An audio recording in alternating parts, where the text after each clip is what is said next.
সকলকে জয় যিশু আমার চ্যানেলের পক্ষ থেকে সকলকে অসংখ্য ভালোবাসা, অভিনন্দন ও প্রভু যিশু খ্রিস্টের প্রেম, শান্তি, আনন্দ আপনাদের প্রত্যেকের জীবনে বর্তুক। আজকে আমার একটি নতুন ভিডিও এবং একটি নতুন টপিক। আজকের টপিক হচ্ছে অহংকার।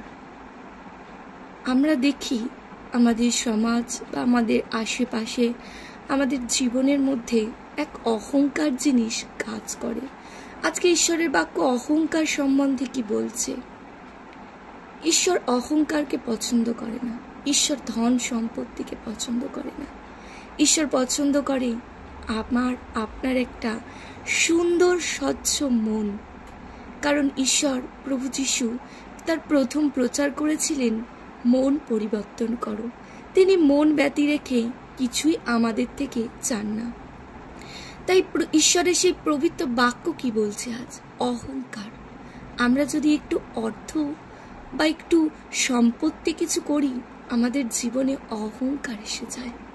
আমরা দেখি যে একটা গরিব বা দরিদ্র মানুষকে কিভাবে একজন ধনবান ব্যক্তি অবহেলা করে, কিভাবে তাকে ব্যবহার করে। কারণ অর্থ সম্পত্তি এগুলো আমাদের জীবনকে রক্ষা করতে পারে না। আমরা হয়তো সেটাই ভুলে যাই। আমরা অহংকার করি। আমরা বলি আমার গাড়ি আছে, আমার বাড়ি আছে, আমার টাকা আছে, আমার বিপুল পরিমাণ সম্পত্তি আছে, আমার বিপুল পরিমাণ ব্যাংক ব্যালেন্স আছে। কিন্তু সিস্টার এবং ব্রাদার, এই সমস্ত কিছু কিঞ্চিত একটা টুকরোর অংশও আমরা নিয়ে যেতে পারবো না আমাদের সঙ্গে। কিন্তু তারপরেও আমরা অহংকার করি, তারপরেও আমরা নিজেদেরকে নিয়ে গর্ববোধ করি। তাই ঈশ্বর কি বলছে?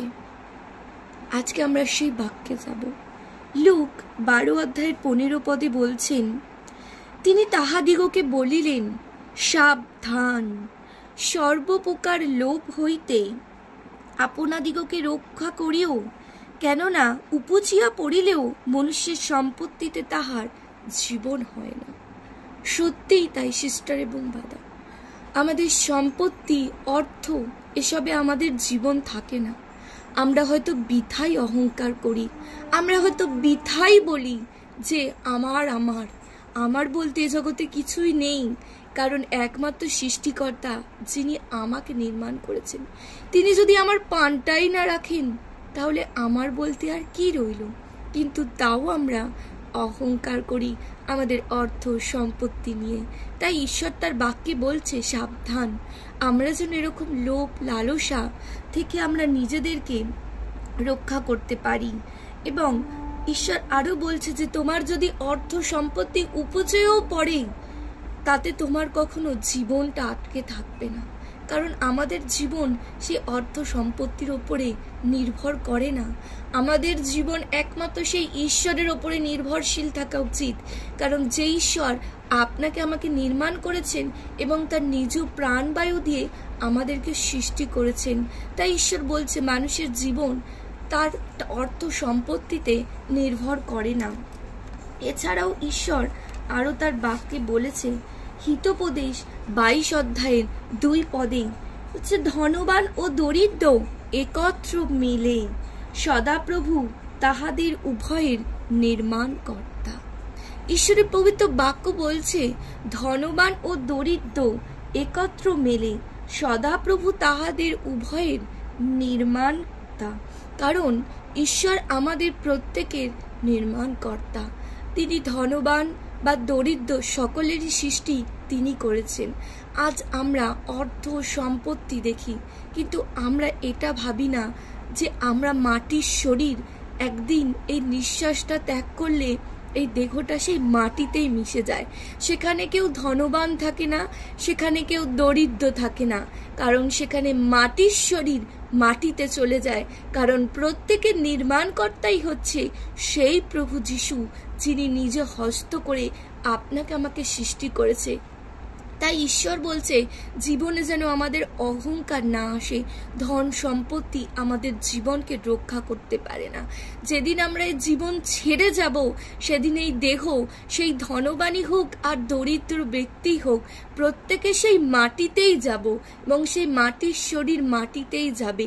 কারণ আমাদের প্রত্যেকের নির্মাণকর্তাই হচ্ছে ঈশ্বর। আমরা নিজেদের মধ্যে অহংকার আনি, আমরা নিজেদের মধ্যে ভেদাভেদ আনি। আমরা যদি একটা ছেঁড়া পোশাক পরা ব্যক্তিকে দেখি, তার পাশে বসতেও আমাদের হয়তো কখনো লজ্জা পায়।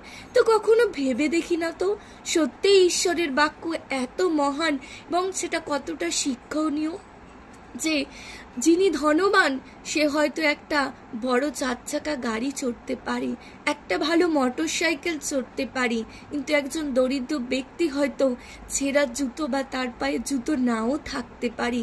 কিন্তু সেই মানুষটারও যখন মৃত্যু হবে, সেও সেই মাটিতেই যাবে।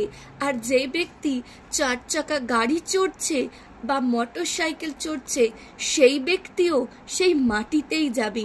তাহলে আমাদের অহংকার বা আমাদের গর্ব থাকলো কোথায়? সবই তো মাটিতে মিশে গেল। তাই ঈশ্বর বলছেন যে তোমরা সাবধান থেকো, কারণ ঈশ্বর আপনার আমার প্রত্যেককে নির্মাণ করেছে তার প্রভুত্বময় হাত দিয়ে, কোনো অর্থ সম্পত্তি দিয়ে নয়, বা তিনি আপনাকে আমাকে কোনো অর্থ সম্পত্তি দেখে ভালোবাসে না। ঈশ্বর দেন, কিন্তু তিনি যেমন দিতেও পারেন তিনি তেমন নিতেও পারেন।